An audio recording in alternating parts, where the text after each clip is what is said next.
now we are not in the 1950s. Singles can have kids without marrying. They can raise smart, successful, and happy children even. This should be a great time to be single. Viewed a lot of scientific studies, right? That and showed us that, you know, married people are not healthier and happier than single people who maybe can't even put their finger on, you know, why they've felt bad or why they feel, you know, like society looks down on them. As far as the book is concerned, the single people, like I mentioned about my sister, it's just so ingrained in your head. And gosh, I feel like I owe my sister an apology.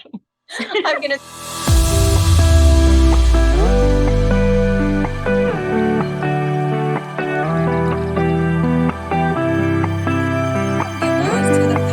channel. Have you been wondering why it feels so strange to be single?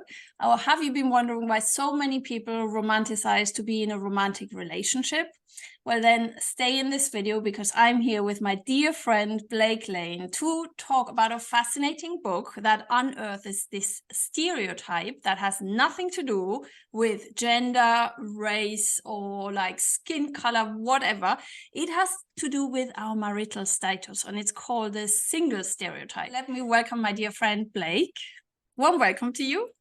Thank you. I'm happy to be here. And so am I. And the book we're reviewing today is called Singled Out: How Singles Are Stereotyped, Stigmatized, and Ignored and Still Live Happily Ever After, by the great author Bella DePaulo. Well, my first impression of this book was how it opened my eyes to things, you know, I didn't even to prejudices I didn't even realize that we existed in our culture. Through the list of all of these like discriminatory practices. Yes, of our system, how sometimes there's I think it was financial aid or tax benefits. How do you say that in English? Like benefits are given to married people but not to single people. Was it that? Yes. Yeah. Tax benefits are given to single people or married people, and you know, with kids it gets even better, and then you know, your Social Security can go to your wife or husband, but it won't go to your significant other if you're home, and those sorts of things. So it really struck me that we do have, you know, written into our laws discrimination against even the system, exactly. And it seems to be across countries as well. This is close to home for me because I have my sister is 41 now, and she's single her whole life, never had any kids, and I realized that I've had this, you know, this thought process about her, thinking like, oh, my poor sister, she never found anybody, you know, she never had any kids. And I've just kind of felt bad for her. And, you know, she's totally happy. It's been her choice. Fine, yeah.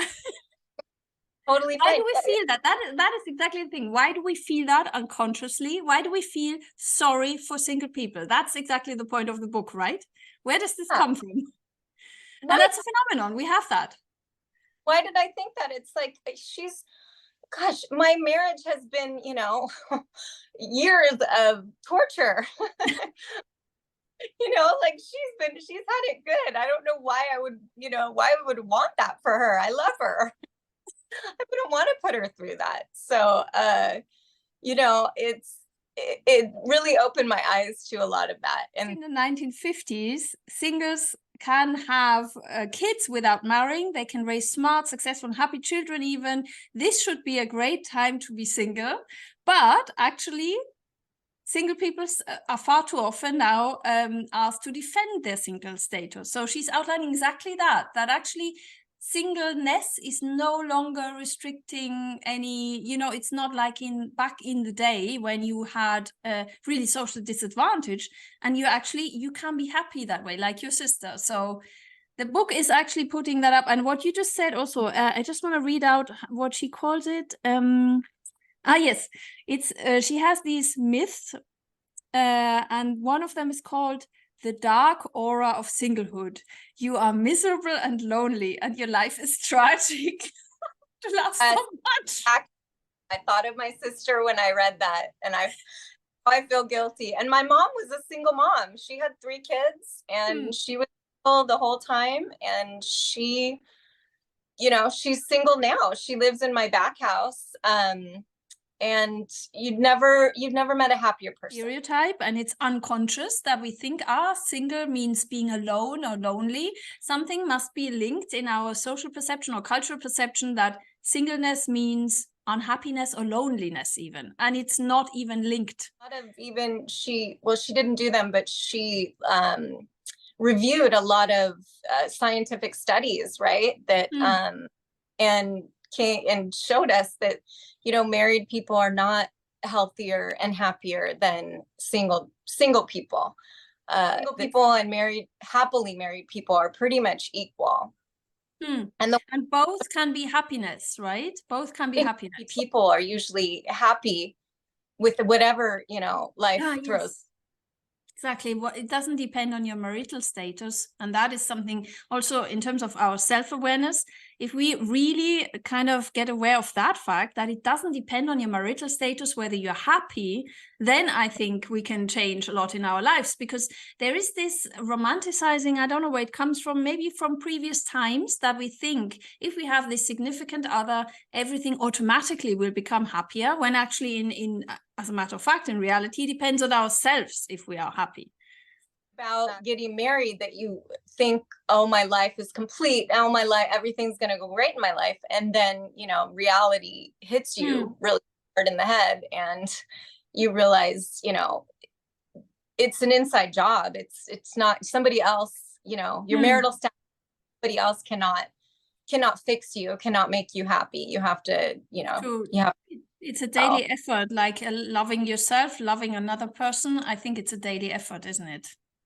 Right. Yeah. Couples where that person is, you know, making things more difficult for you. So you never know. It's just either way. And we romanticize another thing, which is the duration of relationships. So this is also from previous times, I guess, this thing that we think, oh, the longer the relationship, the better it must be. But it doesn't necessarily. Is maybe for a couple of years, and then people don't grow together anymore. So why not end it in friendship? Right. Yeah. Letting go is just as important, you know, to growth as, you know, as starting something new, and knowing when to let it go is equally important. It's maybe harder to let go. It's hard. Exactly. That is something I think we all know. It's very hard. Growing up, you know, 40 years ago, my mom was kind of the, you know, the loser out of the group in the family. Oh, God. Yes. 5 single mom then. Yeah. And she was the only one that, you know, couldn't keep a man. And no matter how happy she was, you know, 2 of my aunts have gotten divorced, and, you know, their husbands, some of them, their husbands, you know, were not great. So, but still, even if they weren't happy in their marriages, they still looked at my mom as the one who, you know, was the. He was kind of the black sheep. Yeah, that's how it used to be. Exactly. And it then was being put also, it was attributed to the woman as not being able to hold the man. That's interesting as well. Instead of saying maybe there was something wrong in the relationship, and there's always 2 people. But that is true. I have a grandmother as well who raised my dad as a single mom. Similar. I remember that I was 6 years old. She told me that. She's like, I was always being perceived as somebody who failed because I was not able to hold the man. That was the time. Yeah. It's crazy, isn't it? Yeah, it really is worse for women, I think. And my grandpa's grandmother, and this is going back really far, she moved all the way from the East Coast to California, and that's how my family got to California way back then. But she was pregnant, and so she, you know, basically go all the way across the continent, and she had to pretend. She gave herself last name and said she was Mrs. Schultz, and Wow. and had to pretend that she was a widow. Yeah. Because, and we all knew that she just got pregnant when she wasn't married. Yeah. We had to go through all of that. As well as stay-at-home moms or at single moms is stronger than, or like the same, there's a similar stereotype also on single dads or stay-at-home dads, of course, but because they are lesser, I guess the stereotype is a bit, well, we don't know, we didn't prepare any statistics on that, right? But Right. I guess it's more, historically, it's more on women. Definitely. Yeah, I agree. And as the pendulum swings, we see women who want to stay home with their kids as being kind of looked at as, as lazy or, losers, even by other mothers. And, mothers should know how much work it takes. How hard it is, yeah. And it's not staying at home in a sun chair. It is definitely hard work. So, I mean, when I was working, that was my break, was to go to work. Like, okay, I'm at work gosh, now. yeah, I see that. Yeah, definitely. Because move our prejudice around, and that's definitely a problem. But as far as the book is concerned, the single people, like I mentioned about my sister, it's just so ingrained in your head. Yeah. And gosh, I feel like I owe my sister an apology. I'm gonna. That's why this book is great, right? Because it makes us become aware of that, how we talk to single people, or how we think about single people. And me as well, I got aware of so many things. I want to read out more of these myths because I was fascinated how she put that into words. So, yes, this one as well. The myths about single women. Attention, single women, your work won't love you back and your eggs will dry up. Also, you don't get any and you're promiscuous. Yeah. You know how she put that? I love that. Summarized, it's so good. And then what she puts there. Yes, that one as well. That we just said that. It's the myth, attention, single parents, your kids are doomed. I mean, we started to talk about not only the mother or the single mom or the single parent was kind of stereotyped, it's also the kids. There's a stereotype that if you raise as a single parent, then the kids are going to have a difficult childhood. Where does that come from? Yeah, I went to Catholic school, and you made me remember something when you said that. It triggered the memory. I remember a boy that I had a crush on, and I was making fun of him. You make fun of the kids that you like, and making fun of him in some way. I don't remember what I said to him, and he got mad and he yelled back at me, like in front of the whole schoolyard, like, your mom's a single parent, or you don't have a dad, or something like that. He tried to hurt you with that. Oh God. I mean, I still remember it, all these years. And it just crushed me. And so, yeah, even, the kids even were looking at me and I was going to Catholic school. So probably it was even a little more of a big deal, that my mom was divorced. And then that is hurtful. And it shows actually, if it's already in kids vocabulary, that means it's really widespread. As you just said, it's so everywhere in our society that I really call this as well as an unconscious bias, because it's so widespread. And it's same strength, like I would say, like the prejudice we have towards maybe difference, or as we said at the beginning, maybe different skin color or things we don't know. This one is really strong because I have come across it really everywhere. And it seems to be also independent of which culture or which country, Yeah, for sure. I think it's so unique because it's so it's invisible. Yeah, I really think I want to make a contribution together with you, to spread the word about this, because how many people would start to look for a book like that? It's not something that we ask for in everyday life, isn't it? So right. That is, I guess, the main raison d'être of this video, isn't it? Because really, And this author, I mean, she wrote this book in 2007, but it is timeless. What she describes there is something that, as we said, it changes through time, but it's completely everywhere. And you see it, as you just said, in the children's comments, in the adults' comments. It's the way we talk about singlehood that makes us, you know, aware that it's there.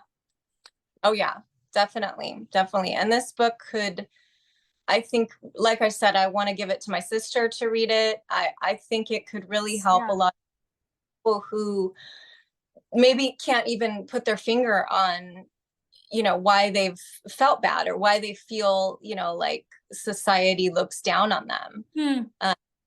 You know, that's something that could be hurting them and they don't even know why. Yeah, that is strong. Did your sister ever talk to you about something that she felt weird because she had strange comments from other people? She, you know, she finally told my mom and I, and my mom and I have respected it. But we even, my mom and I even complained to each other, like we're not allowed, we're not allowed to say anything to her anymore. But she finally like got very serious with us and said, look, I know your opinion. I know you want me to, you know, get married and have kids.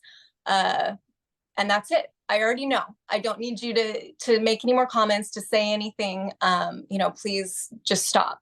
And so we both were like, oh, okay. It didn't even dawn on me that I was, you know, doing it to a point, or that my mom was doing it to a point where it would, you know, affect her so much that she needed to be so serious and ask us to stop. So, you know, this is, like I said, it's so ingrained that even me, who had exactly, you don't feel you have done anything, right? Yeah. Mom was a single, you know, raised 3 kids and was a single woman and is still a single woman, and even she is, you know, questioning my sister, and even she's a victim of this. That is strong, actually. This book is so helpful, not just to, you know, people who are, you know, to people who aren't single, who are looking at single people, you know, in a unfair, you know, an unfair light. It's so important for single people to be able to put their finger on it, like you said. Now,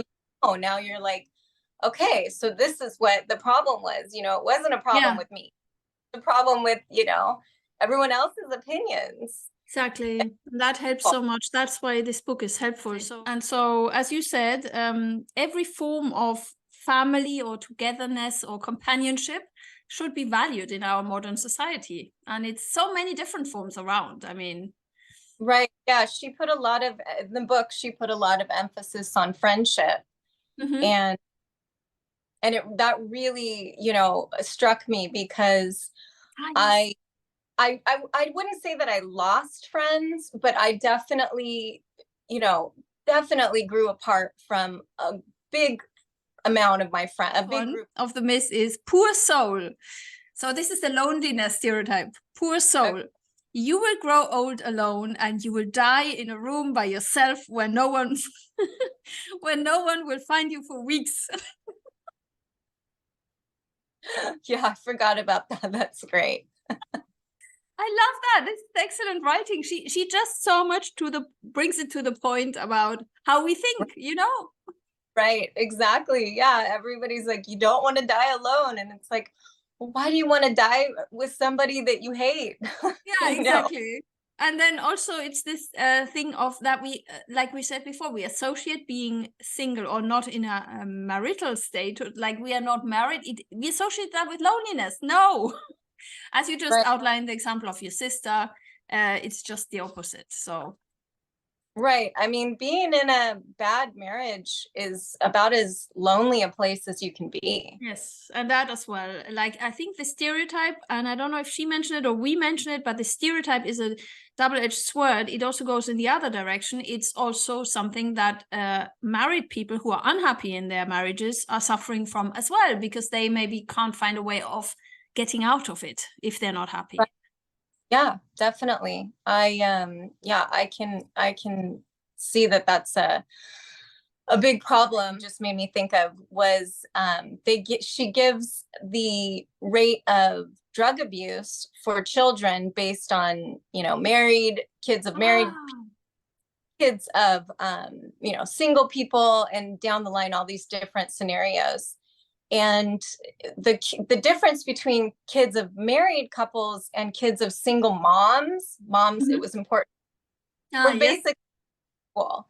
But then the worst was dads who have remarried and they have a stepmother. That is the absolute worst as far in terms of drug abuse. Yeah, in terms of drug abuse. Oh, that's interesting. Yeah. Book summary. So more than 40%, this is just the United States, of adults in the United States, so this is 87 million people, are divorced, widowed, or have always been single. That is interesting as well. And then there are more households now comprised of single people living alone than of married parents and their children. So that is interesting that actually, if you look at society, it's not a minority. Right. And again, from the United States, Americans now spend more of their adult years single than married. Yeah, that's wow. I wouldn't have thought that was the case. I imagine that more people are married and that's with what kids. You think, isn't it? Like, I have this impression as well. And that's how I felt in my 20s when I felt that strong pressure. I need to get married as well. If you are single, then you lose by definition, no matter what you can point to on your own behalf. Spectacular accomplishments, a lifelong and caring convoy of relatives and friends, extraordinary altruism. None of it redeems you if you have no soulmates. No soulmates. I thought of like Jane Goodall. She's Rose. She's been single her whole life, and she's done more for animals than most people in the world, and my sister, obviously. I mentioned I thought of her and Jane Goodall when I read that part. It draws basically on decades of scientific research, stacks of stories from the front lines of singlehood, and Bella DePaulo debunks the myth of singledom and shows that just about everything you've heard about the benefits of getting married and the perils of staying single is grossly exaggerated or just plain wrong. That one I found also powerful, because actually this book is a huge contribution. Psychologist also, I find that interesting because it shows that we should not believe the commonly held kind of what is told in the streets, the received wisdom. Right. That kind of, when people say, oh, is it not common sense that? That always kicks me off when somebody goes, no, but is it not common sense? Like, for example, when I felt that pressure in my 20s of getting married, I heard a lot this sentence of, yeah, but for a young woman like you, is it not normal that?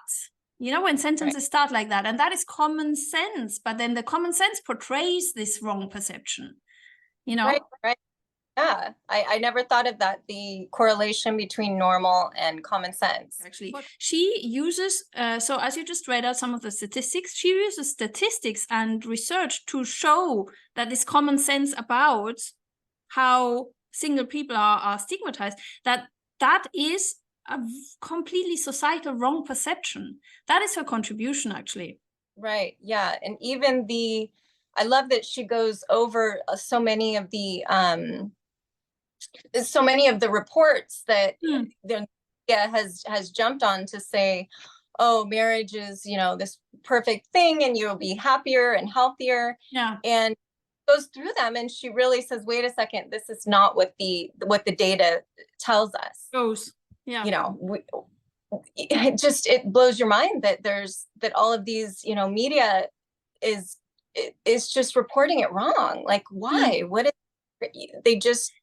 it doesn't make sense. That in our time, because before we talked about the old days, marriage served a purpose. It was to protect the woman, because we were not allowed to work, we were not allowed to vote, we were not allowed to do anything on our own. So it protected us, it had a function. But now we are in a different time, and I guess that's why it's so timely, her book. It's so important. And you named other books or similar books on debunking that stereotype. I think it's now up to us, especially us as mothers, to show to younger girls that they don't have to go in the footsteps of that stereotypes. I mean, we need to teach that, especially to girls, don't we? To say, listen, this is really old days now. It's like 3 generations back for them, you know. For us, it was 2 generations. This is, I think, what this book contributes to, and we need to do a job to convey it and to bring it out there. Right. I'm glad you pointed that out. I have 2 daughters, and I'm so grateful that I read this book, you know, before they got to the age where I would have started, you know, questioning them if they were, you know, not married or. Yeah, we need to really tell them they have all the possibilities in the world. Everything you're doing with your channel and your work, because it really comes back to you. You cannot outside of yourself, and for, you know, different changes on the outside to find happiness. Yeah. You're going to be a miserable person. You're going to be miserable if you're married. Yeah. If you're exactly. Happy. So I think this was a great book. So to those of you who are totally in love and who intend to marry, do it anyway, because we don't want to not recommend marriage. But right. I think we made it very clear what we mean by the stereotype. But like, we definitely don't want to discourage anyone who is about to marry someone to do that. Oh, yeah. Disclaimer. Right. No, it can be a beautiful, wonderful thing if you find the right person. And so it's not, like we said, it's separate from if you are going to be happy or not. That's, you know, so whether you get married or not, it still, you know, comes back to you.